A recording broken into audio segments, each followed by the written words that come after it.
Ang susunod na programa ay rated PG. Patnubay at gabay ng magulang ay kailangan sa mga batang manonood.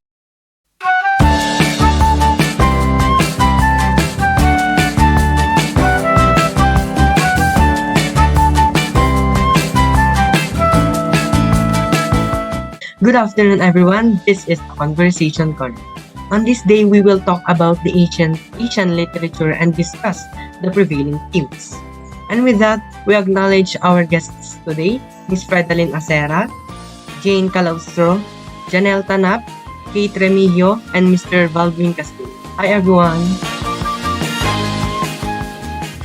Now, Fredalyn, can you briefly describe the key characteristics of ancient Asian literature?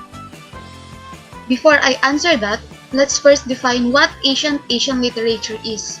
Asian literature, a rich and diverse world of storytelling, encompasses works by authors from various regions across Asia. Richness, philosophical insights, and assessment of subjects like morality, love, and human nature are characteristics of ancient Asian literature.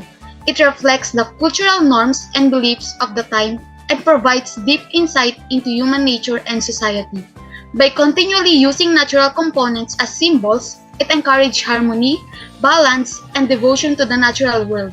Therefore, it functions as a lens through which we can look at and understand our present, as well as working as a reflection of the past. Oh, what a wonderful description of ancient Asian literature. Thank you, Ms. Fredalyn. Ms. Jane, what are some common themes in ancient Asian literature? Ancient Asian literature has some typical themes such as the understanding of man's nature and moral values, significance of being in harmony with the world around them, family ties and relations, and the search for knowledge. More often than that, they also emphasize the duty or obligation, nature of life, and honor, ideas reflecting by their cultures, which are Confucianism, Buddhism, and Taoism. Wow, these are common themes in ancient Asian literature, which are still present in our contemporary world. Janelle, how is love and romance shown in ancient Asian literature? Is it different from Western stories? So, good afternoon, everyone.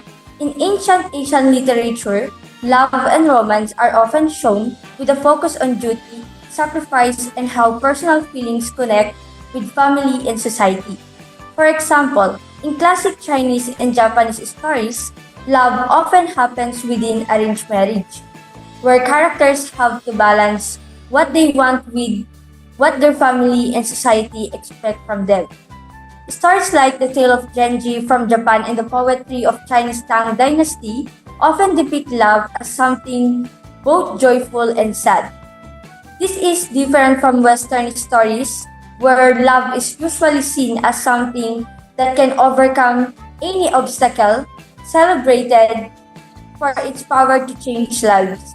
Western literature tends to focus more on individuals chasing romantic happiness, often with an idea of love as something magical and freeing. So while both traditions explore love deeply, ancient Asian literature pays more attention to love, connects with society and morals.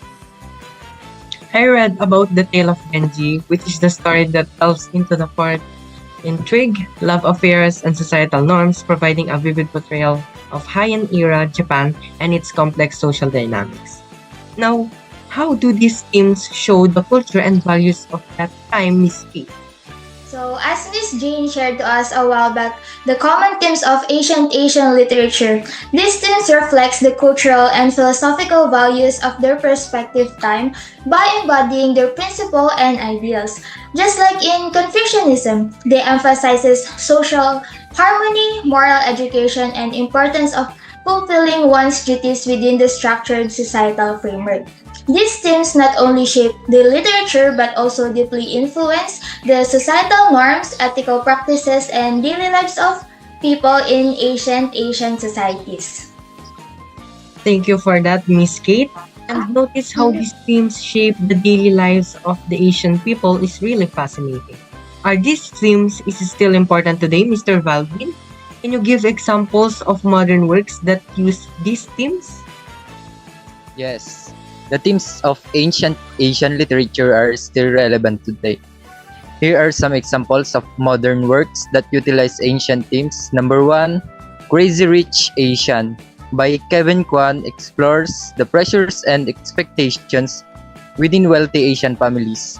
Number 2, The Joy Luck Club by Amy Tan delves into the struggle and triumphs of Chinese immigrant mothers and daughters. Number 3, the movie Crouching Tiger, Hidden Dragon showcases themes of loyalty, mentorship, and the burden of tradition within the context of martial arts. These are just few examples, and there are many more modern Asian works that explore Asian themes in new and exciting ways. And with that, before we end, I want to thank all of you for tuning in with us today.